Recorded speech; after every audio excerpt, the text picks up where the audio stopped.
Hi students, and welcome to today's live IELTS class. My name is Adrian, and I'm streaming to you live from beautiful Central Europe. I hope everybody is having a great week so far, finding enjoyment in life and staying positive and healthy. In this lesson, we are looking at Task 2 Writing. This is a members chat class. Of course, everybody is welcome to watch, and in 90 minutes, I will host another class that will be for everyone, where everybody can join the chat. Hi, Abhishek. Nice to see our members coming into the class. As usual, this lesson is presented to you by aehelp.com for academic IELTS success. Please visit us there. And for general IELTS, visit us at IELTShelp.com. On both of our websites, we have lots of help for you for the writing section, writing essays, getting professional editing, feedback with comments. So make sure to use those services. The websites look like this. This is the academic website here at aehelp.com. You can click that big red button to join the premium package there. If you have questions, students, you can contact me, Adrian at aehelp.com, about our products or about the IELTS exam. Hi, Jainil. Hi, Sammy, Ois, Abhishek, Nikhil, Carolina, Rajveer, Pavan, Bekjan, Amrita. Nice to see so many students joining in on the class. That's fantastic.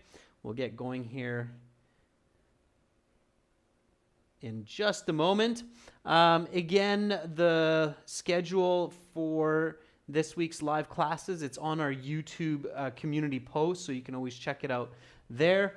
We will have 2 classes today, including this one, and then we'll have 2 classes tomorrow and the day after. Okay, so let's get into our writing task 2 practice.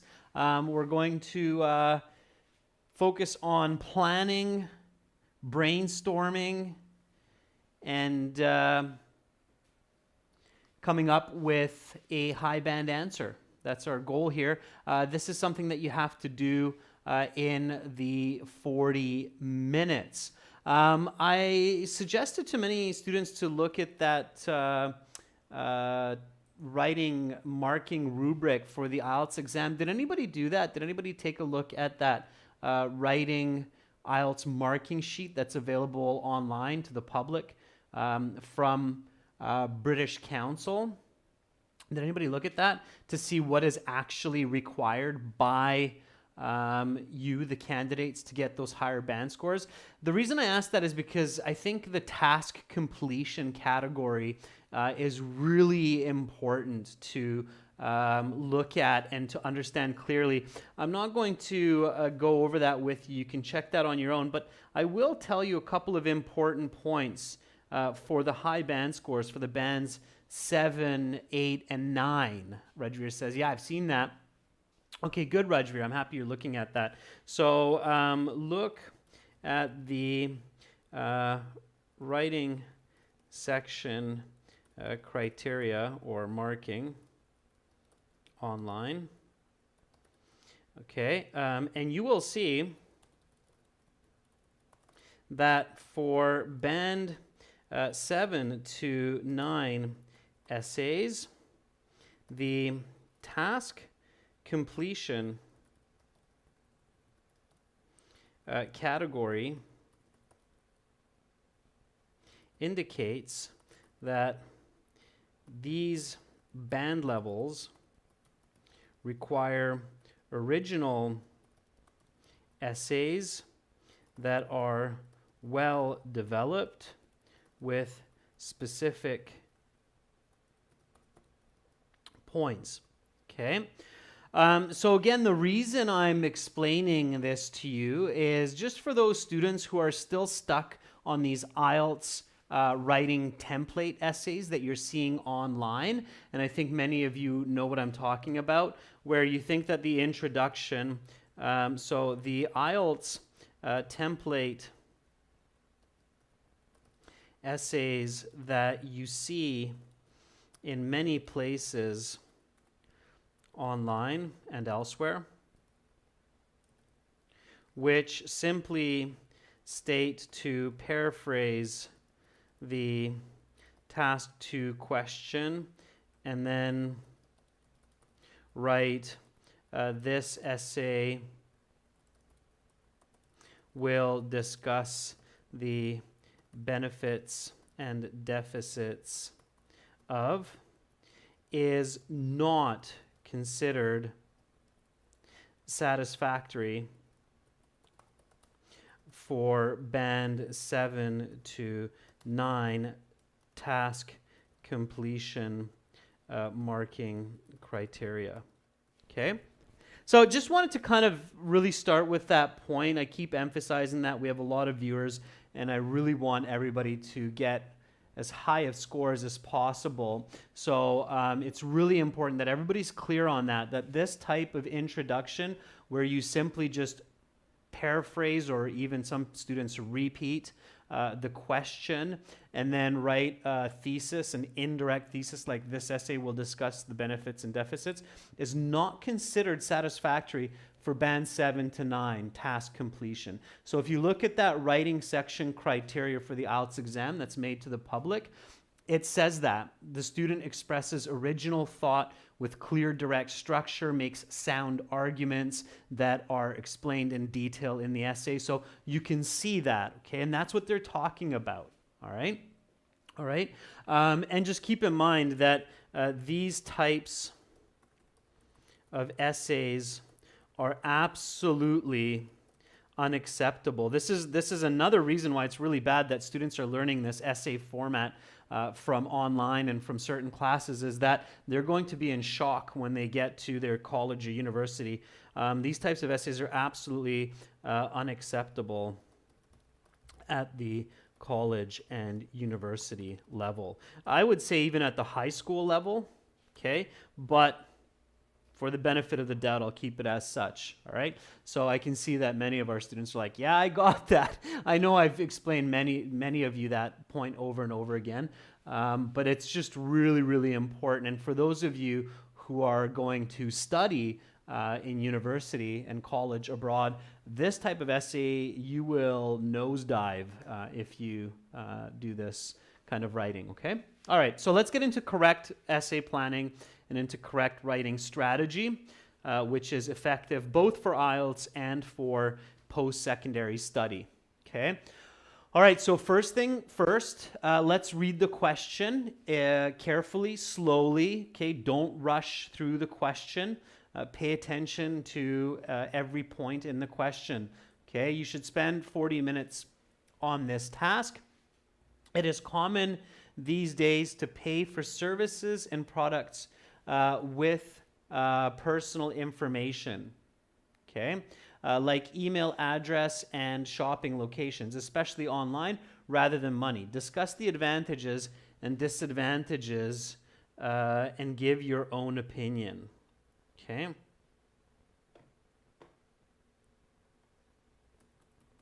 Let's take out that unnecessary word. All right. Sammy says, this essay I practiced today morning. That's interesting, Sammy, because our team came up with this question. So I guess if you saw this somewhere else, somebody else came up with it at the same time, because this is coming from our own think tank. Mind you, it's not surprising, Sammy, because the questions that our team comes up with on our end, we're thinking the same way as Cambridge IELTS test makers as well. What are the hot topics that most people can talk about that are kind of general yet still unique? Okay, so that's kind of, it's an interesting point, Sammy. So when you think about what might be your task 2 question, which is impossible to guess, okay, but a lot of students like to kind of think about this. So what might be my IELTS task 2 question, right? A lot of people would love to know the answer to that before they sit the test. Hi, Mahil. The only information I can tell you about this is it can be any question within the confounds of most people. Let's do it like this. Most people, like let's say 99%, should have some knowledge of it.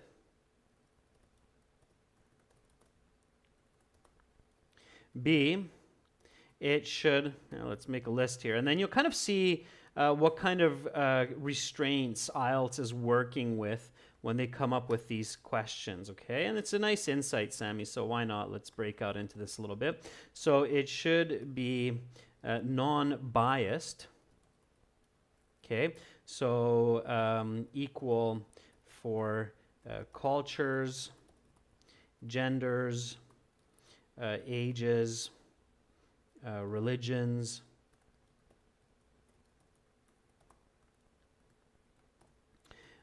it should be original and students of various English abilities should be able to write some information about it. Okay, so that's kind of the constraints. Welcome again, Barendra. So these are kind of the constraints. So when IELTS people are coming up with questions for task 2, when our team is coming up with questions for task 2, these are kind of the ideas that we keep in mind. Okay, so modern technology, the internet, that's why it's a hot topic for today. And of course, they're often provocative topics. So when possible, it should be an interesting topic as well.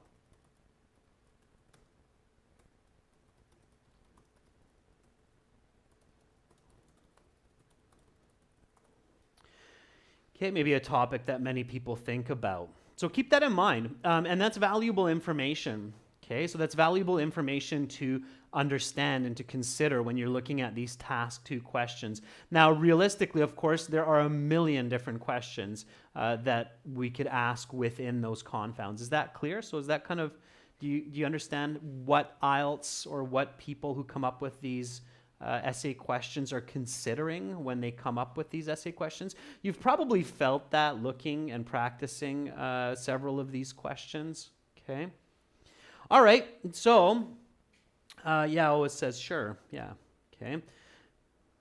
All right, so let's, yeah, good. I'm happy to get, I was looking for that feedback, so I'm happy to see it. All right, so let's paraphrase this question first, okay? So step 1, let's make sure that we all understand this question clearly. So let's paraphrase it. Let's write it in our own words. I'm going to do the same, so I'll have a moment of silence while I paraphrase, let you think a little bit.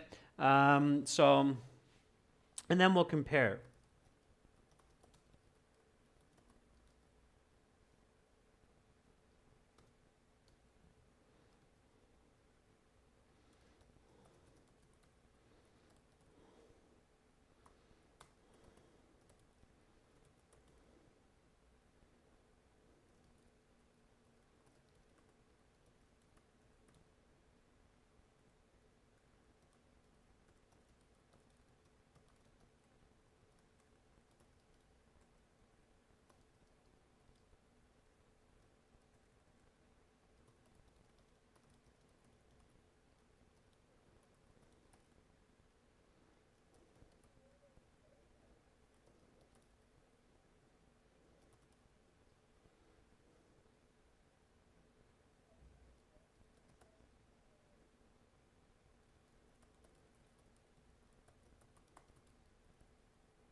Okay.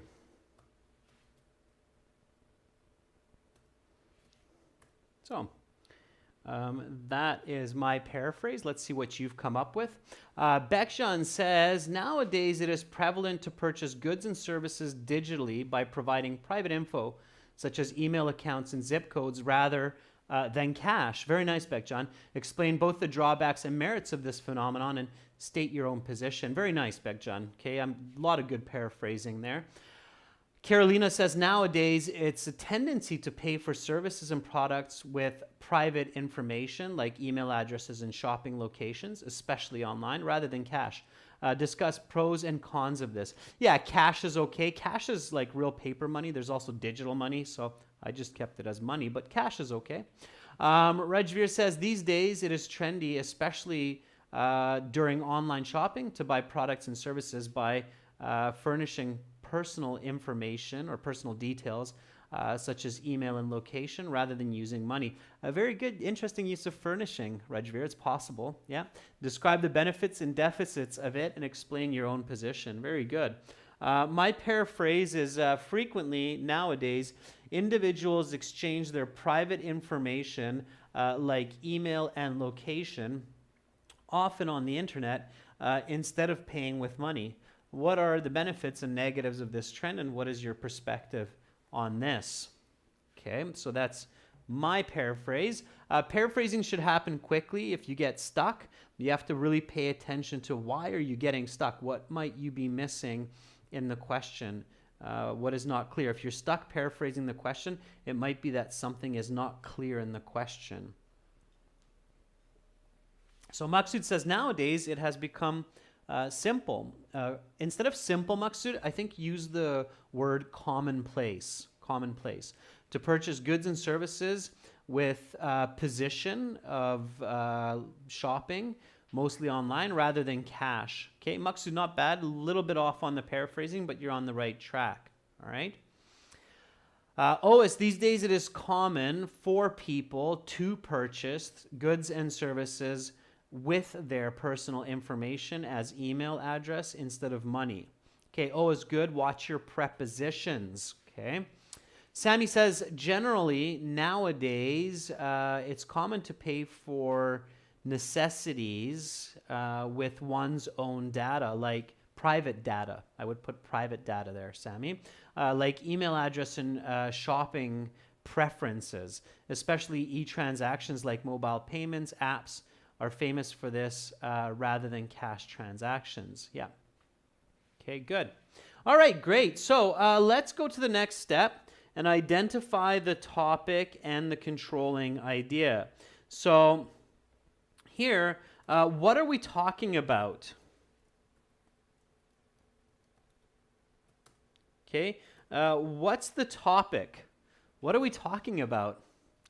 Maksud says paying online. Yeah, it's not just online, although the question does say mostly online. So you're somewhat right. Yeah, that's right, Rajveer. Method of payment. Method of payment. Exactly. Okay. Carolina says, I'm not sure. Paying for services and products with personal information. Carolina, that's a little bit of a mix of the topic and the controlling idea. So, method of payment. Okay, that's what we're talking about, is the method of payment. Okay, what are we actually paying with, right? So you can pay with cash, you can pay by trading a chicken, you could pay with an ounce of blood, or you could pay with your personal information, right? Depending on where you are, you have options for what you pay with. So method, or we could also say mode of payment.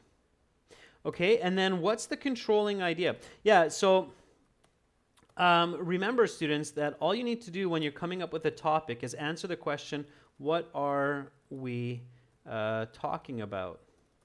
So are we talking about only paying with personal information? No, because we're talking about also paying with personal information instead of money, right?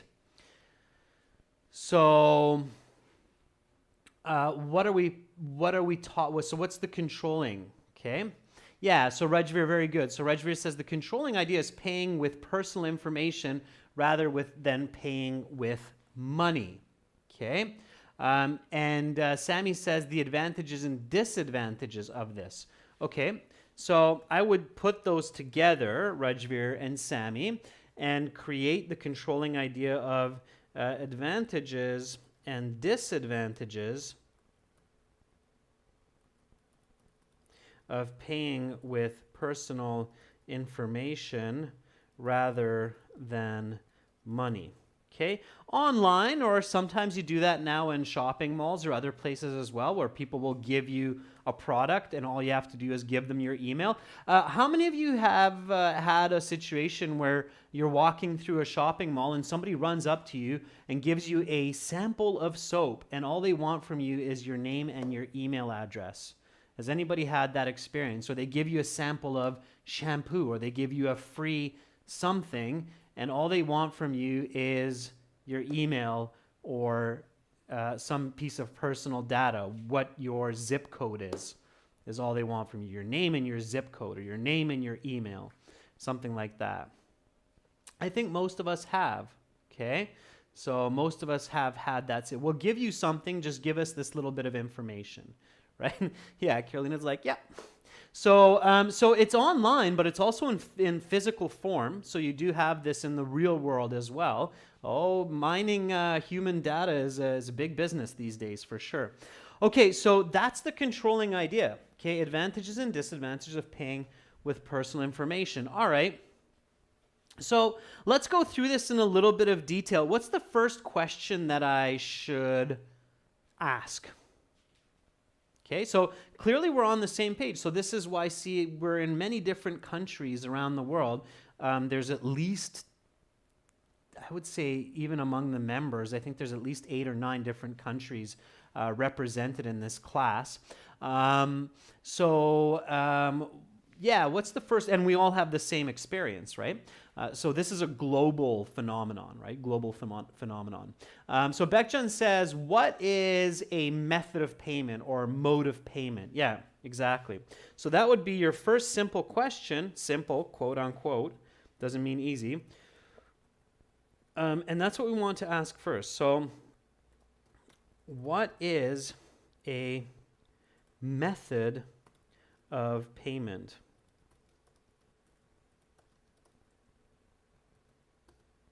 And what's the answer to that? So if you had to define this, like let's say an alien came to visit Earth and sees that we have this economic system of buying and selling. Maybe they don't, right?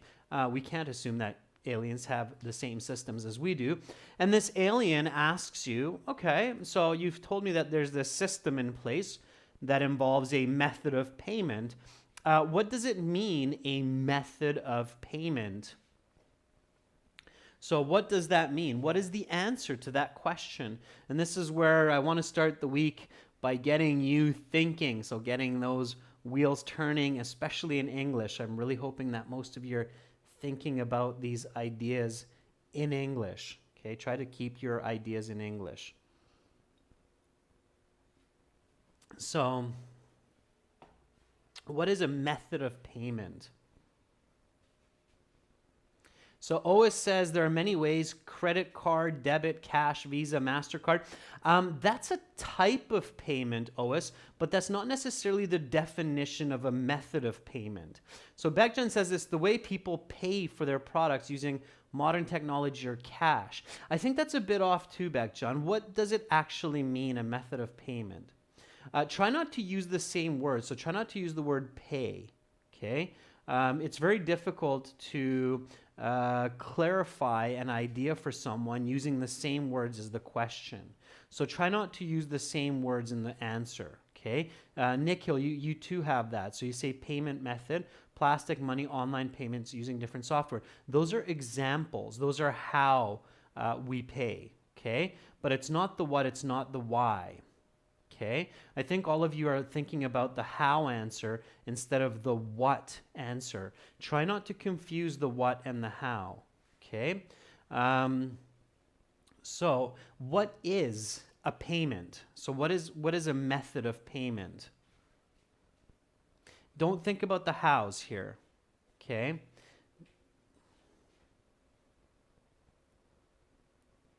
So Beckjan says it is options people have to purchase their product and services. Okay, let's take that one step further, Beckjan. What is that option? Okay. This is what I would say. It is a perceived value that can be exchanged for a product or service. Okay? Maybe I'm not clear enough with method of payment if I just take away that and just say payment. So what is a payment? Okay, so instead of thinking about it as a method of payment, that's maybe a bit much here, and that's what's confusing. Think about it just as what is payment? Okay. Does that make a bit more sense now, explaining it this way? I think I might have miscommunicated that with you a bit.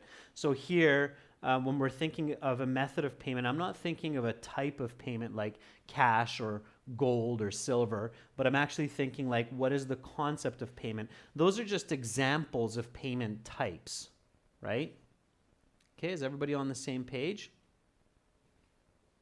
So if I see something that you have and I perceive that to have value for me, so I look at that and I go, hey, that button on your shirt, that's valuable for me. I can really use that. I can use that to catch a fish, for example, and I'm willing to trade my shirt for that button. Then that button becomes your method of payment for my shirt because it's a perceived value for me. Okay? If I don't perceive it as having value, then I'm not going to exchange anything for it. Okay? Yeah, so OIS says the economic definition is that it is the value that you're trading. Okay? Mahi, it's all a type of barter system at the end of the day, right? When we standardize that barter system, it becomes a fiat system of monetary exchange, but we don't need to get that detailed, okay? So let's not go that far down the rabbit hole. What's the next question? So what's the next question? And again, this is where you really want to be accurate and you want to be able to do this quickly. So you're practicing this every time you're looking at this, these types of task 2 questions. So what is a method of payment? It is a perceived value that can be exchanged for a product or a service. What's the next question?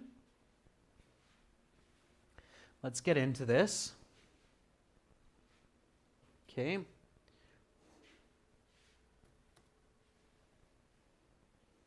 What would be a good question that could help you write a good essay for this? Mahi, you're thinking about the why for the controlling ideas, and that's good. You want to do that later. Before that, Beckjohn says, why do we have these modes of payment? Yeah.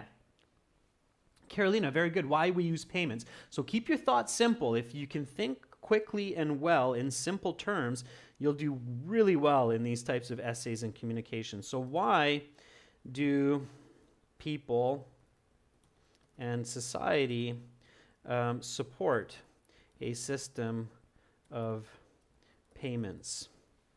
Okay, or support modes of payments. I'm basically asking the same as you.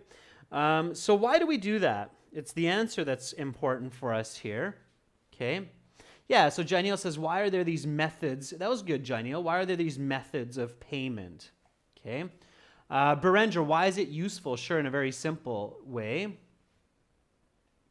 Yeah, Maksud, good. To exchange goods and services to satisfy our needs, right? Okay. To fulfill our needs and desires, Abhishek. Needs and desires, right? I need a bag of potatoes because I'm hungry. I don't have potatoes, but I can teach English. You have a bag of potatoes and you want to speak English because then you can sell your potatoes to more people. So you say, okay, Adrian, teach me English for 20 minutes and I'll give you a bag of potatoes. And I go, all right, sounds good. And we make that exchange, right? So we don't have everything that we need. And so we create this method of payment system to fulfill our needs and desires, okay? So it is needed to fulfill our needs and desires. Absolutely. Now we get to how. So how are these methods of payment in society. And this answer, many of you have already given. There is a fiat system of currency in place. That's what we have, right?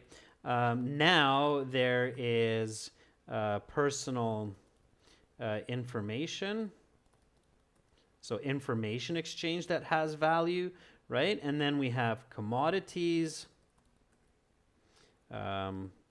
precious metals, and so on. There are many, many different methods of payment in society, including the fiat system, including precious metals like gold and silver, including personal information, which is one of the most recent ones that have been clearly established. There's also commodities like grains, rice, fresh water, and so on. Okay. The fiat system, Jainil, is our system of using dollars and different currencies. Okay, like Indian rupiah is a type of fiat system. It's called the fiat system. It's the name of it. Okay. All right. So before the fiat system, we had the gold standard, right, where all of the value was equated to gold. All right. So now that we've thought about this, now we need to get into the controlling idea. And we could ask a lot of questions for the controlling idea. What is paying with personal information? I think we know that. What's the next question? So if we think about what is paying with personal information, it means I give somebody my email address, they give me a bar of soap to take with me. Okay, so what's the next question? And this is a very important one to do well on this essay. Before we get to that one, Abhishek, what are the advantages of paying with personal information? Yeah, so that's a good one, Rajveer. Okay, so Rajveer says, before we think about the advantages, disadvantages, let's think about the why. So why do we choose to pay with personal information rather than cash? You've probably realized, so remember students, visualize, right? Always visualize. Visualizing, you get a lot of help, right? You've probably seen products on the internet where it says, you can pay us $5 a month and we don't need any of your personal information, or let us access this personal information, all of your Facebook contacts or whatever, and you can get it for free. Have any of you seen this type of payment system in apps or in services that you're using, where it basically says, pay us $5 a month and we don't want this information, or give us this information and you can use the product for free? Have you seen this before? Natalie says, sure. I've seen it. Yeah, one that I can give you are One Signal is a company that we work with. One Signal's push notifications. They have an option where it's either $100 a month. That's what we use. And we keep all of our data private, or they can resell all of our contact data to third parties and use their service for free. Okay, so you have this as well. Okay. All right. So before we go too far down the rabbit hole, why? So why should we choose? So why do people choose to pay with personal information rather than cash? Why is that? Yeah, Bekjan, a common one is email account, but it's more and more. Yeah, Amrit, maybe there's too many problems with it in India. That's why. So. Okay, so not why do companies want it, but why do people do it? So why would you say, okay, I don't want to pay the $5, so I'll just give you my personal information? So Oa says it seems to save much money up front, right?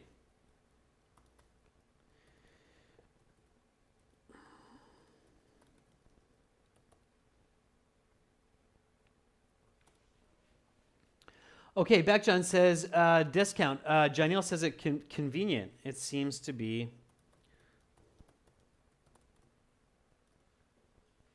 Okay. All right. Okay, so that's great. Any other ideas? So Romain says people believe that it can lead to future benefits and they feel that they're more important. Yeah, when Romain, that's very good. Vanity. So to feel important and needed. Yeah, I think there's something there. It's possible. Okay. Okay, Mahi, very good. So Mahi says it's the only option.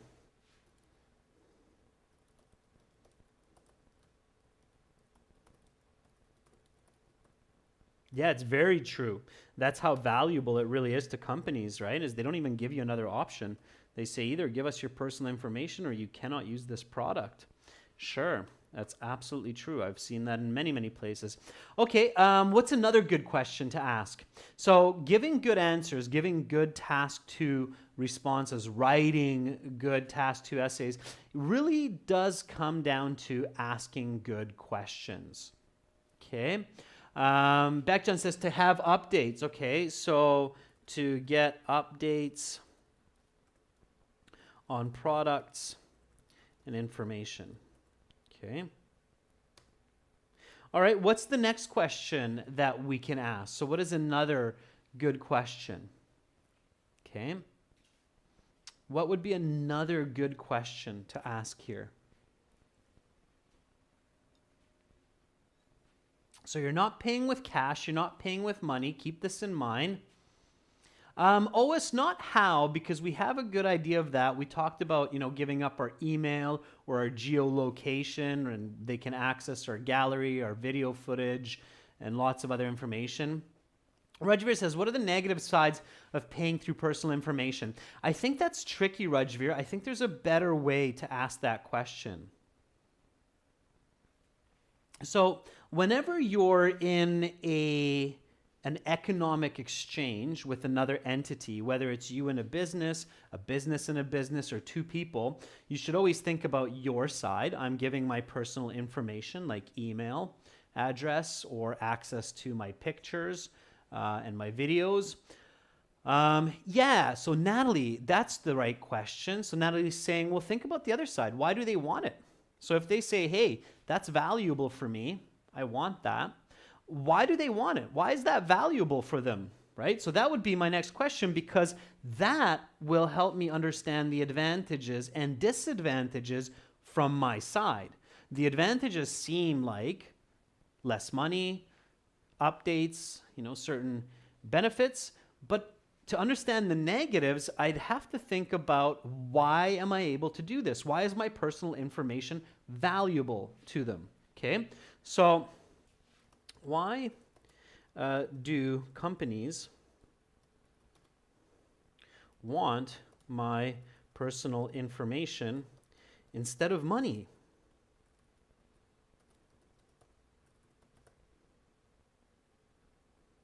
Right? So another way to say that is, what's in it for them?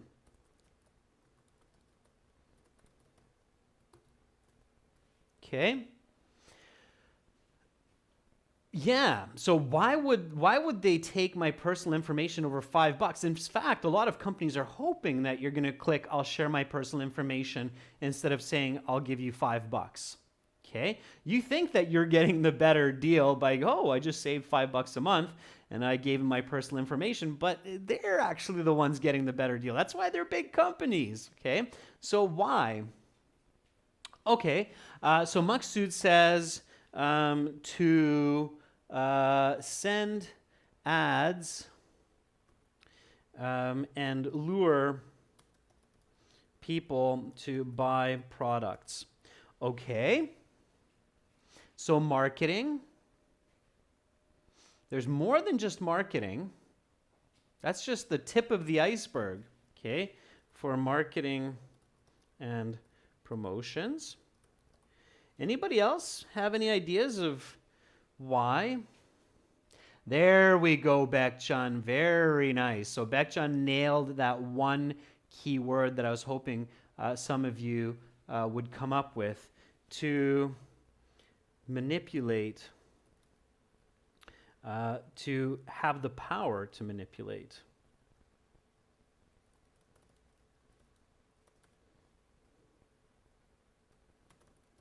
The user. Absolutely. If I have lots of information about you, what color you like, where you go shopping, what kind of foods you eat, who your friends are, if I have all of that information, I can slowly but surely and effectively manipulate you. Okay? What can I manipulate? Yeah, Carolina, and I can sell it to third parties, but at the end of the day, I can manipulate you, right? So I can influence your behavior. I can actually have an effect on your behavior, on your personality in the long run. Don't think today, tomorrow. Think years and years, okay?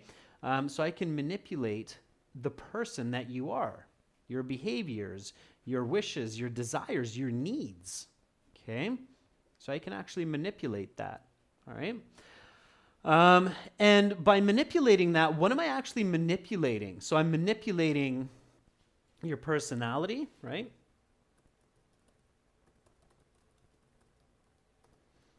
Your wishes.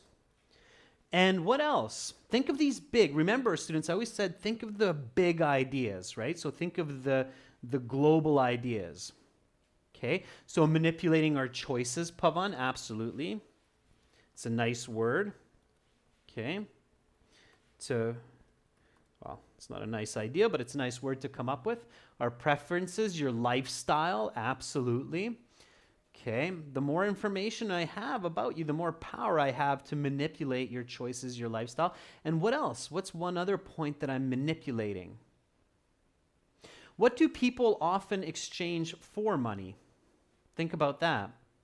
So what do we often exchange for money? So what do we give for money, right? Somebody pays us. Many of us have a boss that gives us, there we go, Romaine. We give our time for money, right? Many of us go to an office at 9 a.m., work until 5 p.m. We give 8 hours a day. We get paid per hour. So we're giving our time and our energy for money, right? So what can people manipulate, or companies, with our business? They can manipulate our time, right? So at the end of the day, money is just a tool, right? So why do companies want personal information? Not just to lure you and sell their products. That's part of it, sure. But it's also to have the power to manipulate the user, to manipulate your personality, your wishes, your choices, your time, your energy. Of course, maybe in large part for this purpose, for you to buy services and products, but of course for any other purpose that they suddenly might feel the need to do so, okay? So Romaine says our attention. Romaine, your attention is your time, right? Your attention is in large part your time. Okay, great. I bet that most of you can now come up with a good thesis. So this is kind of the formulation, and these are general truths that most people would agree with if they thought about this question from a lot of perspectives, from details. They're not giving you the services because they're so benevolent. They also need to survive and live, right? So there's definitely very clear reasons, and these are most of them. So come up with a thesis statement. Okay, so come up with your thesis statement here. I would like to see what you come up with. I don't want to give you more tips, and I'll give you a little bit of a head start. Remember the original question when you're coming up with your thesis. So the original question is, it is common these days to pay for services and products with personal information like email addresses and shopping locations, especially online, rather than money. Discuss the advantages and disadvantages of this and give your own opinion. Okay, so I'm sure that now you will be able to produce an A-class Band 7 to Band 9 thesis statement for your introduction that is going to be a winner for this Task 2 essay. Okay, I'm going to do the same quietly, and then we'll do a little comparison. All right? So a good thesis is your key to a good argument, to creating value for your reader, and to, of course, getting a high band score on the IELTS, and getting good grades in university, and creating effective business, okay, in communication. So here we go.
All right.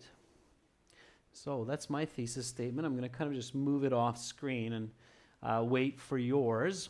Okay, Bekjan says, in my opinion, the main advantages of providing personal information are getting discounts and updates, while the disadvantages of this are manipulating and bothering. I believe the latter is greater. Okay, that works, Bekjan. I don't know if bothering, so I believe the disadvantages of this are manipulating and influencing. Instead of bothering, Bekjan, I would use the word influencing. Rajveer, the benefits of paying for services and products through personal information are convenience and discounts, and deficits of this phenomenon are manipulations of people's time and energy. That's very good, Rajveer. I believe that the disadvantages are more than the advantages. Yeah, very good, Rajveer. So you have a little bit of a different take than Bekjan, a little bit different than me, but those are all original and good thesis statements. Whether we go with yours, Rajveer, or yours, Bekjan, I think we can easily put together a Band 8, Band 9 essay. Maksud says, although the drawbacks of paying online with locations of shopping centers are manipulating and promoting, I believe that the benefits such as convenience are greater. Okay, so you're taking the opposite argument, Maksud, which is possible in this case, sure. Why not? As long as you can clearly explain that. You don't need location of shopping centers, just personal information. So don't get into too much details in the thesis, okay? Your focus is on the argument, not the details. Pavan says, the merit of providing personal data for goods are convenience and savings, while the demerits are manipulating choices and time. I believe the latter is better. I think what you mean to say, Pavan, is I think the latter is more costly. Okay, Pavan, one more time. I believe the latter is more costly or is more expensive. Okay, which is often true. Sammy says, though there are advantages of giving individual personal data and getting products, the disadvantages are more than that of the advantages, like the way people may lose personal data and be manipulated. Okay, Sammy, your ideas are okay. It's a little bit wordy. You have a lot of what seems to be word repetition, advantages, giving, getting, get. You want to simplify that. Even though they're a little bit different, those words, Sammy, it just seems like there's a lot of redundance there. Okay. Amrita says, although it is arguably the best way to pay through personal data in order to be updated with technology and get offers by numerous companies, there are still some threats. Okay, Amrita, you're on the right path. Just keep your thoughts simple. Okay. Say it in a simple way, but I think you're on the right path. Hassan says, although selling personal data can provide a good discount and free services at some point. I believe that the dark side of this trend is that people can be manipulated easily and lose their time and energy. Hassan, that's a really nice thesis. I love how there's a lot of you in that thesis. So it's a very good argument. It's worded really well, Hassan. It's a fantastic wording, okay? Professional readers love that type of writing where you have an objective sound argument yet still a very strong subjective voice or diction style. That's beautiful, okay? OS says, although it is a great idea that people can get goods and services by providing personal information, they can save money and energy, but still this way is a scam and may be risky. Okay, OS, careful with the word scam. You can work with it, just be careful, you know where you're going with it, okay? All right, here we go. So this is what I wrote, kind of similar to what some of you wrote. The benefits of exchanging personal data for goods and services are monetary savings. Monetary savings means that you save money, and up-to-date information. Okay, so I have that adjective, noun, adjective, noun. However, the deficits are a loss of time and identity. So losing time, and here, instead of saying being manipulated, I'm saying that people lose their identity, start losing who they truly are because they're being manipulated. Okay, so you can think of the word manipulation as a loss of identity. I personally believe, and I just broke it into 2 sentences, why not? I personally believe that it is better to pay with money and keep private information private whenever possible. So that's my personal opinion. As I think Maqsood said, sometimes there's no other choice to use a service. You have to give your personal information, right? So yeah, okay, in those cases, if I have to use that service and I need to give it, then I'll give it. But whenever possible, I'll pay that couple of dollars and protect my private information. That's an idea, right? Okay, so members, we're going to pick this up tomorrow. For tomorrow, please complete your introductory paragraph, okay? So I'll leave the hook. I'm sure you'll come up with something great for this. So the hook and background for tomorrow, so we can finish the essay, okay?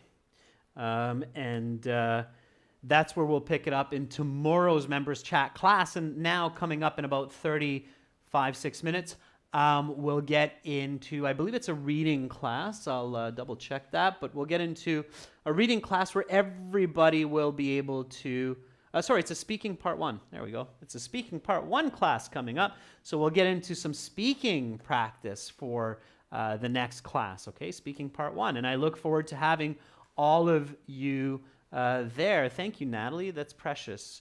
You're very welcome, Hassan. Good work with that thesis, Hassan. That was an impressive thesis. All right. For everybody watching, to learn the right thinking and techniques for IELTS and for success, aehelp.com for academic and gieltshelp.com for the general version of the test. Hopefully, I will catch all of you in about 35 minutes for that speaking class. Much love to all of you. I'm Adrian, signing out for now from Budapest. Bye.